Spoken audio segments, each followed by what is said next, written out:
got two questions. First is, who actually did order the whoop-ass fajitas?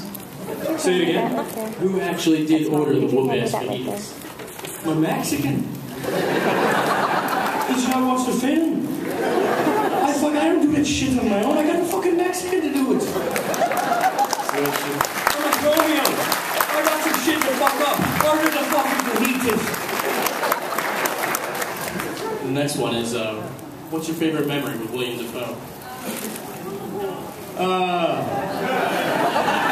Probably him rehearsing one line and one line only. What was that? The first Boondock one. Everywhere we'd go, he would rehearse one line.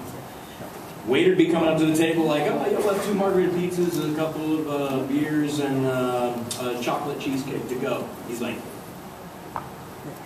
fag.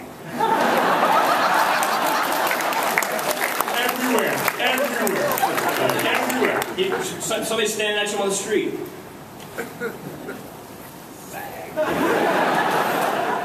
Funny cat, man. Funny cat. Understated cat. So his comedy, you're like, oh, yeah. You're like afraid to laugh because it's fucking William. Thank you very much. You're welcome. Okay, I have 2 questions. Besides the Irish accent that you are very well known, is there any other accent that you truly do like doing besides Irish? Pick one. Huh? Do your German accent. Ja, natuurlijk. Ik sprak 4 spraken. Ik ga maar een man gemerkt om zo aan die accent te maken. Aber het is corporate competition van mijn dingen voor je exam.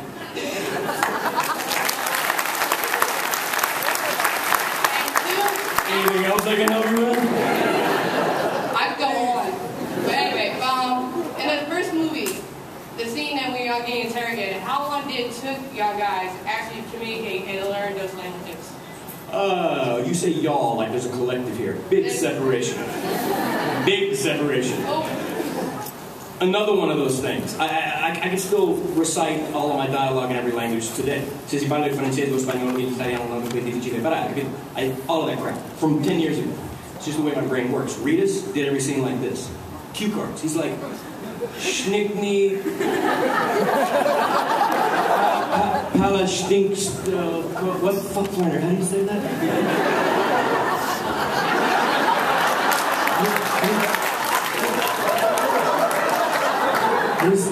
Yeah, oh, Palashinki slits go.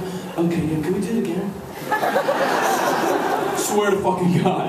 Cue cards everywhere. And fucking William Dafoe, he's like, that's his last scene of the day, so he didn't give a fuck. We got like 8 scenes after that, and William Dafoe, the camera was going around in a circle, if you guys remember that, right? Every time the camera was in front of William, and you can't see William's face, he's doing this to read his...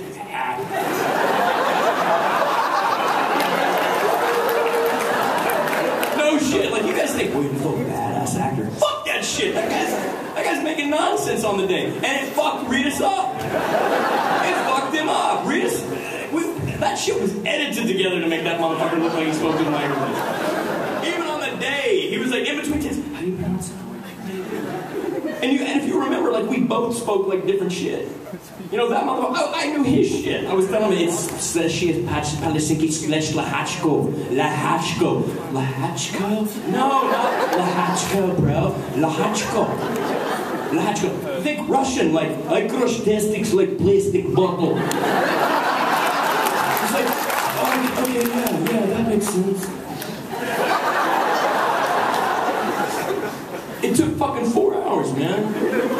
We should have saved those cue cards. He'll tell you the same shit, too. There's a lot of shit that you'll be like, I'll find here's embellishing. Regis will be like, yeah.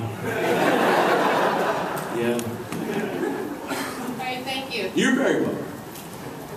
Hi, how you doing? I'm Nick. I was just wondering, both Boondock Saints are badass, by the way, and Powder was a great movie, but do you yourself own any guns and go shooting at all?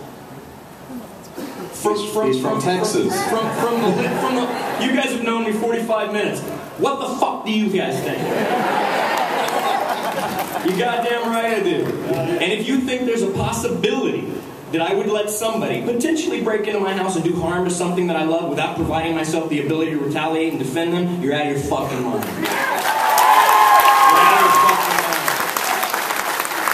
If somebody threatens something that I love, liable, I would splatter somebody's head all over the fucking wall to prevent it. And I won't apologize for it. When I offend some people, don't fucking care. Second thing, I know everybody here has seen Boondock Saints 2. Can we join you with the joke about the bartender? Would someone please come up here and rob me of the... Ah! Yes! Thank you! First of all, Boondock Saints is my favorite movie ever, and I'm only 14, so I probably even shouldn't be watching them. That's a good point. That's a good point. But I think he committed a crime, didn't he? It's rated R. The shit's on video, too. Well, what was it like working with Doc? And Doc's character? You guys probably think Doc has Tourette's because he's that good of an actor. That motherfucker is a linguist. I'm not kidding. That guy is he's a thespian from the thespian days, you know what I mean? Like classically trained, and he's a good dude. A good dude. Having said that, if somebody wasn't, I'd tell you guys. I would fucking tell you. But Doc is a good dude, classically trained, and a wonderful actor. Wonderful actor. When I met him, I thought, wow, where'd you find a guy with real Tourette's? You know, the guy, he's just fucking good. Good. Thank you. You're very welcome. Yeah, 2 questions. Uh-huh. First one is, which one of the sidekicks do you like better, Romeo or Rocco? Fucking Rocco. Yes, I work with Lucas again. Yes, I like Rocco better. Of course, brother. And yourself? I like Romeo better. Moonwalk the fuck out of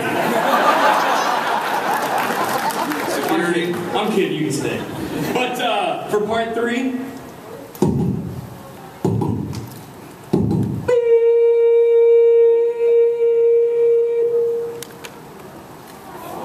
I'm kidding! Fucking come on, man! I'm kidding! There's fucking defibrillator somewhere who would punch it back in the shit. Yes, sir. And my second question is, everyone I've seen today at the Q&As always says how much they love working with this person. Is there anyone you didn't like working with?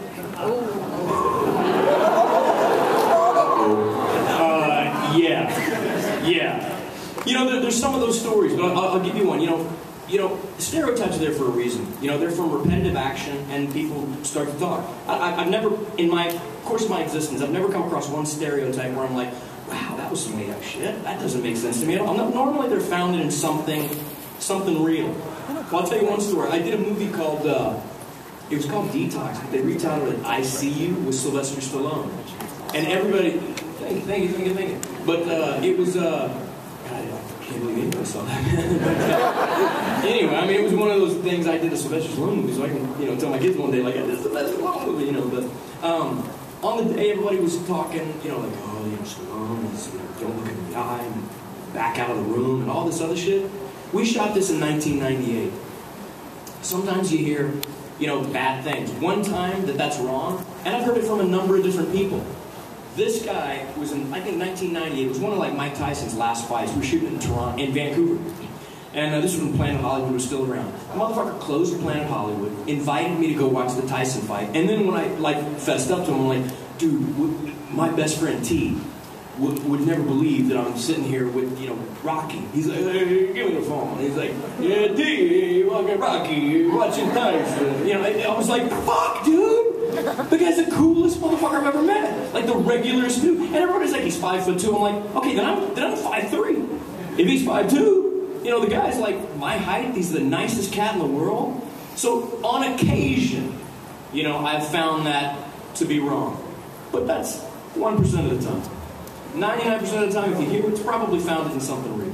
I'm not going to go through my laundry list of names, but if you've heard some shit, chances are it's founded in something real, Thank you. And it's, it's a shame because we should be so lucky to be in this job, I mean, quite frankly, they pay me an exotic amount of exotic currency to do something that, quite frankly, I do for free, And it's like, you come to these events and you meet fans and they line up.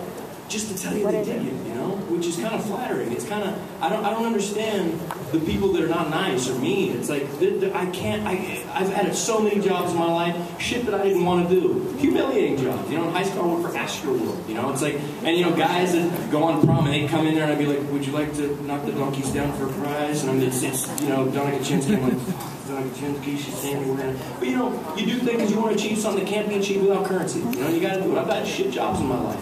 This is like the stupidest, easiest job. It's the most flattering job in the world. So when you meet people that are bitter, angry, it makes no sense to me, you know, because we should be so lucky, especially in this economy, to have a job that's this easy and gratifying. It's just, you know, I'm very grateful. I'm grateful that I come in a room and this many people show up just to hear you babble about your stories, you know. So shame on the cats if they're not nice, you know. There's a lot of bad shit going on in the world. You got worse things to fear than having a trailer filled with food in between takes. You know what I mean? It's like, oh, bummer. Yeah, this is really difficult. No, it's not. You know, real job is difficult. So yeah, there's some. I work with some people that are truly ungrateful, and I can't believe they continue to work. But the majority of the people you meet are really nice. You know, I've made some great friends in this industry. You know, I have friends that I'll have the rest of my life. And I'm very thankful to have met him. Yeah. So guys, I gotta cut out of here. Venus, like I was saying, was doing Walking Dead, literally killing zombies, so he probably just landed. And for you guys that missed and wanted him to sign something, I'm sure he's just getting to the booth right now. But thanks so much for showing up. And I can tell you from Norm as well.